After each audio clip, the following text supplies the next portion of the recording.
கிறிஸ்துவுக்குள் பிரியமுள்ள சகோதர சகோதரிகளே, பலந்தரும் தேவன் எபிசோட் 1788க்காய் கர்த்தரை துதிக்கிறேன், மகிமைப்படுத்துகிறேன்.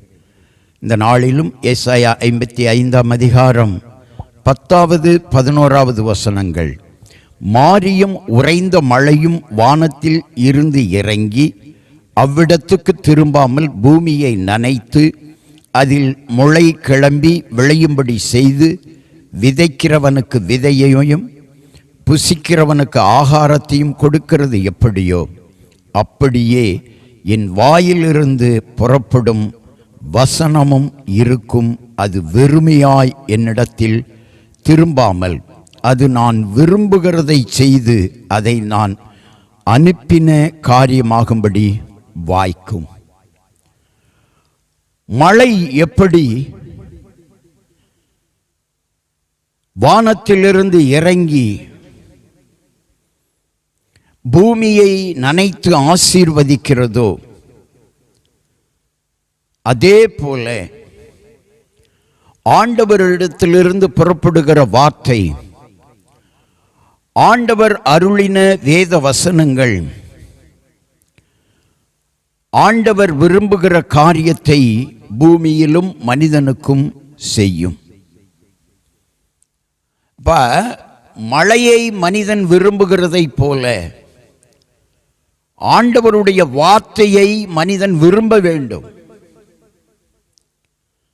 பொல்லாத உபதேசங்களை விட்டு, பொல்லாத காரியங்களை விட்டு வெளியே வந்து ஆண்டவர் அருளின வேத வாக்கியங்களின் பிரகாரம் நடந்தால்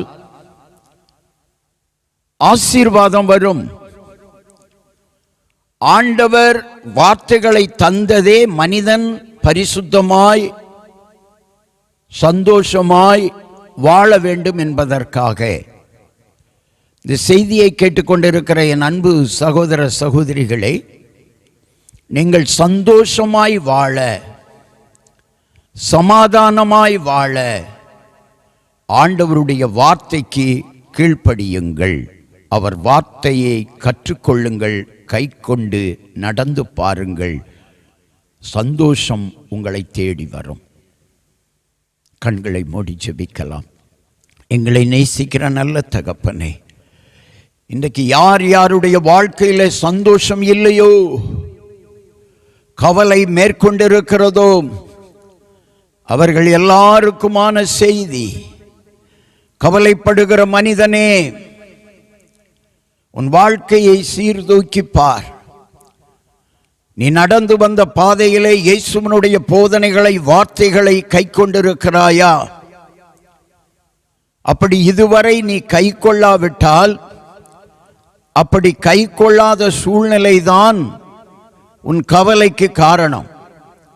உன் கவலை மாற வேண்டுமானால் கர்த்தருடைய வார்த்தையை கற்றுக்கொண்டு அதன்படி நடந்து பார். கர்த்தர் உன்னை உயர்த்துவார், மகிழ்ச்சியாய் வாழ்வாய். ஆண்டவர் அழைக்கிறார். அவருடைய வார்த்தை என்ற வேத புத்தகத்தில் இருக்கிறது. இந்த வேத புத்தகத்தில் உள்ள வேத வசனங்களை கற்றுக்கொண்டு கடைப்பிடித்து வாழுங்கள். நீங்கள் உயர்த்தப்படுவீர்கள், மகிழ்ச்சியாய் வாழ்வீர்கள். இயேசு கிறிஸ்துவின் நாமத்தில் ஜெபிக்கிறேன் பிதாவே, ஆமென், ஆமென்.